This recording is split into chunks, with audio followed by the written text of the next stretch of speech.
"That's the man who touched our painting," came the snide whisper, cutting through the pristine silence of the auction house.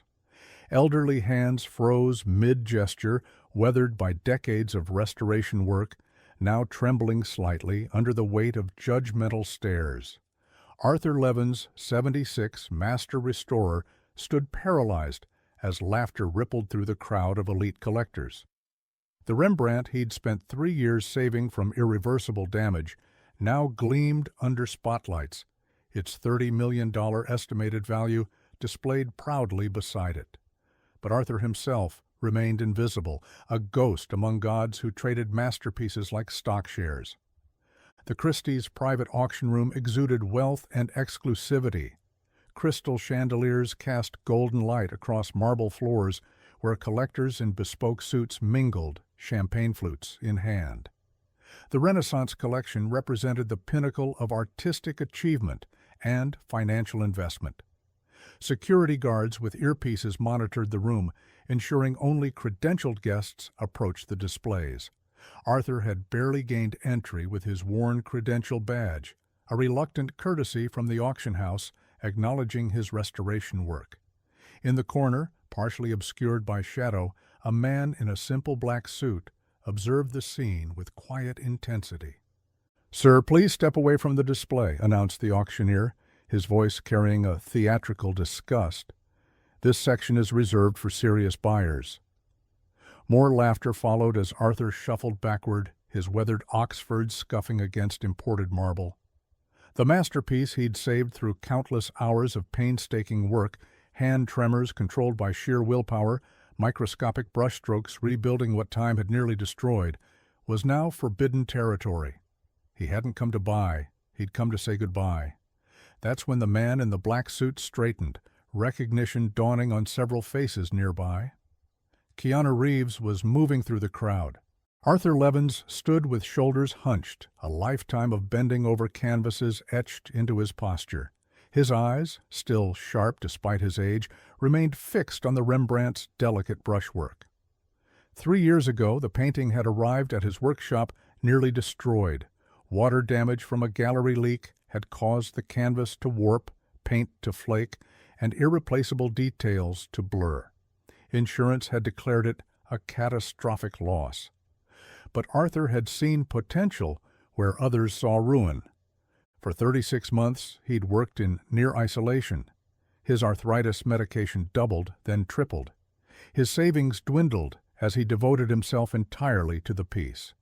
Each morning began with meditation exercises to steady his hands, followed by 14-hour days of microscopic restoration work, millimeter by agonizing millimeter. He'd developed new techniques combining traditional methods with cutting-edge conservation science. Art journals had published his methodology. Graduate students studied his approach. Now the painting stood resurrected, vibrant colors and hidden details revealed after centuries, while Arthur himself remained invisible. The irony wasn't lost on him. Throughout history, restorers worked in obscurity while artists and collectors claimed the spotlight. He'd accepted this unwritten contract decades ago, but tonight, watching collectors appraise the painting's monetary value while ignoring its soul, something inside him ached with a grief he couldn't articulate. He hadn't expected recognition, but he hadn't expected humiliation either. "First lot of the evening, ladies and gentlemen," announced Frederick Wellington, the auctioneer, his British accent carefully cultivated despite his Boston upbringing. The Rembrandt portrait, recently restored to its former glory, bidding starts at $15 million. Wealthy collectors raised their paddles with casual flicks of the wrist, millions exchanged through slight nods and raised eyebrows. The security guard who had earlier escorted Arthur away now stood beside him, watchful, as if the elderly man might suddenly lunge for the painting and flee. The absurdity of it might have made Arthur laugh if the ache in his chest hadn't grown so sharp. In the far corner, Keanu Reeves observed the proceedings with quiet intensity. Unlike the other celebrities in attendance, actors and tech moguls competing for attention in designer wear, Keanu had arrived without fanfare, dressed in a simple black suit that spoke of quality without ostentation. Few recognized him immediately. He'd grown his beard out for an upcoming role, and his characteristic reserve kept him from the center of attention. But those who did recognize him maintained a respectful distance, something in his demeanor discouraging casual approaches. Wellington continued his practiced patter, the numbers climbing rapidly. 20 million from the gentleman in blue. Do I hear 22? 22 million, thank you, madam. 25 million? Yes. 25 from the phone bidder. The painting that had once lain ruined on Arthur's workbench, that he had brought back through thousands of hours of painstaking labor, was now a commodity being traded with the casual indifference of stockbrokers. Arthur felt suddenly dizzy, the room's opulence overwhelming him. When he'd received the reluctant invitation to witness the auction, he'd imagined a dignified farewell to his greatest professional achievement. Instead, he felt like an intruder at a party where everyone spoke a language he couldn't understand. He moved toward the exit, dignity the only possession he had left to preserve. As he turned, he bumped directly into a solid figure, the bearded man in the black suit. Up close, recognition was immediate. Arthur had restored a painting once owned by Keanu Reeves' foundation years earlier. "Excuse me," Arthur murmured, attempting to step around the actor. "Mr. Levins?" Keanu's voice was quiet, meant only for Arthur's ears. "I thought it was you. The Rembrandt restoration is remarkable work." Arthur blinked in surprise, the simple acknowledgement striking him like physical contact after months of isolation. "You remember me?" "I remember artists," Keanu replied, his gaze direct and uncompromising, "especially those who preserve what others would let die." Behind them, the auctioneer's voice rose triumphantly. "Sold! For $32 million to bidder number 94. Polite applause rippled through the room. Neither Arthur nor Keanu joined in. "Second lot of the evening," Wellington announced, gesturing toward a Vermeer landscape that Arthur had also worked on, though less extensively. Another magnificent piece from the Renaissance collection. Keanu studied Arthur's face as the older man watched the painting being presented. "Your work on that one, too?" Arthur nodded, a small, precise movement. The sky needed restoration. Someone had attempted an amateur cleaning that stripped away the glaze layers. His voice dropped. 7 months to rebuild what was destroyed in an afternoon by someone who didn't know what they were doing. Around them, the crowd shifted, several collectors noticing Keanu's presence now, whispers rippling outward like stones dropped in still water. The actor seemed unaware, or perhaps simply uninterested, in the attention, his focus entirely on the elderly restorer. "That's often how it goes, isn't it?" Keanu said. "Creation takes patience. Destruction takes moments." Wellington paused his rhythmic chant, gaze settling on their quiet conversation with obvious irritation. "Ladies and gentlemen, please maintain auction decorum. All discussions should take place outside the bidding floor." Several heads turned. Arthur instinctively shrank into himself, decades of professional invisibility making him acutely uncomfortable under scrutiny. Keanu, however, simply looked at Wellington with calm equanimity, neither challenging nor acquiescing to the instruction. "Perhaps we should step outside," Arthur suggested quietly. "Actually," Keanu replied, his voice still low but carrying a subtle authority, "I'd like to hear more about this Vermeer, the sky technique. How did you recreate the glazing?" Arthur blinked, momentarily forgetting his discomfort. "I developed a micro-layering technique, 37 layers, each nearly transparent, to recreate the depth of the original." Wellington cleared his throat theatrically. If the gentleman and his companion would kindly respect other bidders. The word companion carried unmistakable derision, suggesting Arthur couldn't possibly belong except as someone's guest. Several collectors chuckled, the sound elegant but cutting.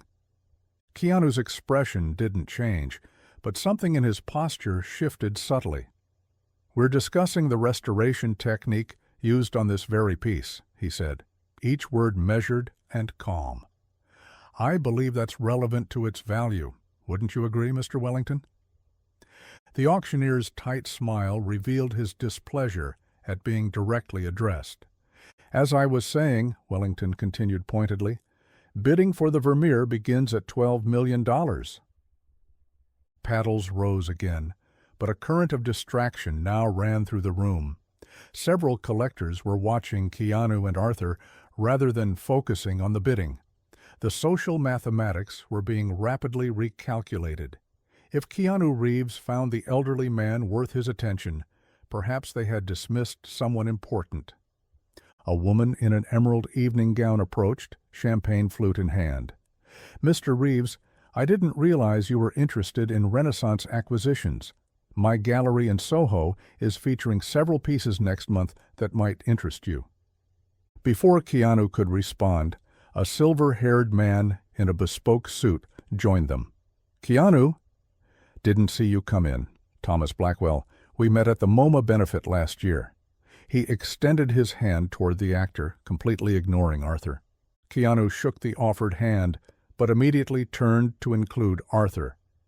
"Thomas, have you met Arthur Levins? He's the master restorer responsible for saving both the Rembrandt and this Vermeer." Thomas blinked, recalibrating. "Ah, the restorer. Yes, excellent technical work." Arthur nodded politely, though his eyes reflected decades of similar dismissals. "Not just technical," Keanu corrected, his tone friendly but firm. "Arthur's work is art itself. Few people in the world can do what he does. Fewer still would devote years to preserving our cultural heritage while remaining anonymous." The woman in emerald tilted her head. Anonymous?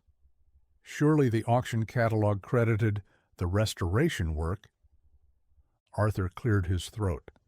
"The catalog mentions extensive restoration by Christie's Conservation Department. I'm a private contractor." Keanu's expression remained neutral, but his eyes hardened slightly. "Interesting choice by the auction house." Wellington's amplified voice cut through their conversation. "Sold for $14 million to bidder 76." The auctioneer's gaze swept the room, landing meaningfully on their small gathering. "We'll take a brief intermission before the next lot. Refreshments are available in the adjoining room." The crowd began to migrate toward the refreshment area, the current of bodies forcing Arthur and Keanu to move with them. Arthur felt disoriented by the sudden shift in his evening. Hours earlier, he'd been a professional obligation Christie's reluctantly fulfilled, a courtesy invitation extended only because Article 7 of his contract technically required the original restorer be allowed to witness the auction. Now, after decades of working in silent obscurity, he found himself walking alongside Keanu Reeves, with wealthy collectors suddenly noticing his existence. "I didn't mean to cause a scene," Arthur said quietly. "You didn't," Keanu replied. "I did." A hint of a smile touched his lips. "And I'm not finished." They entered the refreshment room where waitstaff circulated with trays of champagne and delicate hors d'oeuvres. Arthur noticed Frederick Wellington in deep conversation with a man whose expensive suit and commanding presence marked him as someone significant. The two men glanced repeatedly in their direction. "That's Edward Harrington," Arthur murmured, "Christie's North American director." Keanu nodded slightly. "I've met him. Charity auction for children's hospitals last year." Harrington concluded his conversation with Wellington and approached them, his smile broad but his eyes calculating. "Mr. Reeves, what an unexpected pleasure. I wasn't informed you'd be attending tonight." He turned to Arthur with a slight nod that barely acknowledged his presence. "Mr. Levins?" "Edward," Keanu greeted him with casual familiarity. "I came to see the Rembrandt. Arthur's restoration is remarkable. 3 years of work to save a piece everyone else had written off as unsalvageable." Harrington's smile tightened, almost imperceptibly. Yes, well, Christie's only works with the finest conservation specialists. Interesting, Keanu replied, because Arthur tells me he wasn't even mentioned in the auction materials, and he wasn't invited to the pre-auction gala where the piece was unveiled to potential buyers. The director's expression froze in a practiced smile. I'm sure that was an unfortunate oversight? I'm sure it was, Keanu interrupted, his voice still pleasant, but carrying an unmistakable edge. One you might want to rectify before the auction resumes. The room had grown quieter, the crowd sensing the tension and gradually turning their attention toward the conversation. Arthur stood straight, years of professional dignity keeping his expression composed despite the turmoil within. Harrington's professional mask slipped for just a moment, revealing cold calculation beneath. He recovered quickly, his voice lowered for privacy, despite the attentive audience gathering around them. Mr. Reeves, I understand your concern, but the auction world has certain traditions. Restorers are technical professionals, not artists. We credit the creator, not the maintenance staff. Arthur flinched slightly at the deliberate diminishment. Keanu's expression hardened, though his voice remained measured. Is that what you think restoration is? Maintenance? Harrington attempted a conciliatory smile. Perhaps that was poorly phrased. Let me tell you what Arthur did, Keanu continued, his voice rising just enough to carry to those nearby. When insurance experts declared the Rembrandt a total loss after water damage, they were ready to pay out $20 million and write off a masterpiece. Arthur saw possibility where others saw destruction. Phones appeared in hands around the room, recording discreetly. Wellington approached, sensing trouble.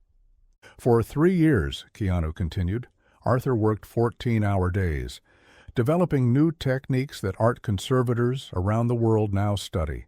He stabilized paint that was flaking away. He removed mold that was eating through the canvas.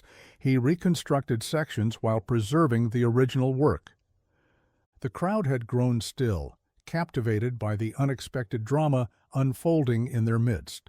Several collectors who had earlier dismissed Arthur now studied him with new interest. This isn't maintenance, Keanu said, the quiet intensity in his voice commanding attention. This is artistry of the highest order. It's preserving our cultural heritage when it would be easier and more profitable to simply let it die and collect the insurance. Harrington's smile had vanished entirely. Mr. Reeves, while your passion is admirable, it's not passion, Edward, it's respect.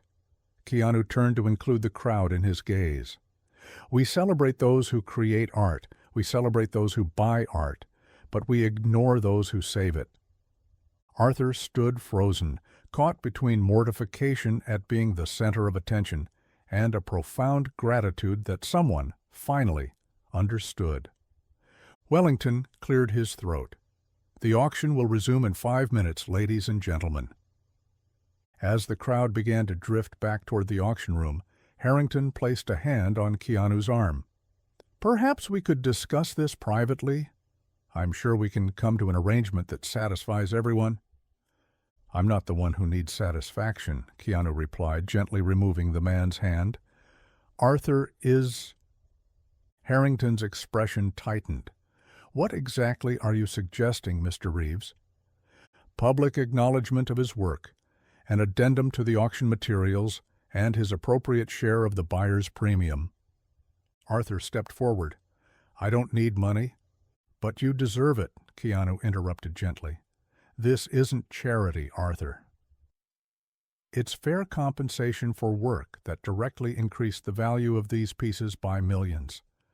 A woman in the crowd spoke up, one of the serious bidders, her auction paddle still in hand. I would certainly want to know the full provenance and restoration history before bidding. It affects value. Others nodded in agreement. Harrington found himself in the uncomfortable position of having multiple wealthy clients seemingly siding with Keanu and Arthur. This is highly irregular, Wellington protested. The auction is already underway. We can't change the materials now." "Actually, you can," came a new voice. A young woman in professional attire stepped forward, one of Christie's junior staff members. She held a tablet. "We have digital catalogs. Updates can be pushed to all registered bidders immediately." Harrington shot her a look that promised consequences, but she stood her ground, something in Keanu's quiet courage proving contagious. "And the financial arrangement?" Keanu pressed. Harrington's jaw tightened. "Christie's has a standard agreement with all our conservation contractors." "Which you've already violated by not crediting Arthur's work," Keanu pointed out. "I wonder what the art conservation community would think about Christie's policies if this conversation appeared online." The threat wasn't stated directly, but the implication was clear. Several phones were still recording discreetly. In an age of viral videos and instant social media outrage, Harrington was facing a potential PR disaster. The tension in the room had become palpable. Collectors exchanged glances, some uncomfortable, others intrigued by the unexpected drama. Arthur stood straighter now, decades of professional dignity finding expression in his posture. Though he hadn't sought this confrontation, he found himself unwilling to shrink away from it. 3%, Harrington finally said. "We can offer 3% of the hammer price to acknowledge Mr. Levins's contribution." 10% of the buyer's premium, Keanu countered, plus full acknowledgement in the digital and printed materials, and at the podium before each piece, Arthur restored, "is presented." A muscle twitched in Harrington's jaw. "That's unprecedented." "So is saving a Rembrandt that was declared unsalvageable," Keanu replied. "Innovation deserves recognition." The room had grown utterly silent, the assembled wealth of art collectors witnessing a negotiation none had expected when the evening began. For many, it was the first time they'd even considered the invisible labor behind the masterpieces they traded. Harrington glanced at his watch, acutely aware of the auction schedule and the powerful clients waiting. 5% of the buyer's premium, full acknowledgement in the digital materials and verbal recognition from the podium.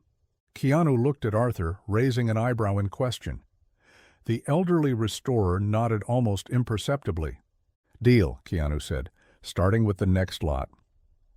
Harrington signaled to Wellington and the junior staff member with the tablet, then turned back to Keanu with a thin smile. "I hadn't realized you were so invested in art conservation, Mr. Reeves." "I'm invested in acknowledging invisible work," Keanu replied, "whether it's the stunt performers who make actors look good or the conservators who preserve our cultural heritage. Credit should go where it's earned." As the crowd began filing back into the auction room, several collectors approached Arthur directly now, asking questions about his techniques and the specific challenges of the pieces up for auction. Knowledge that had been deemed irrelevant hours earlier was suddenly valuable, context that might inform their multi-million-dollar bids.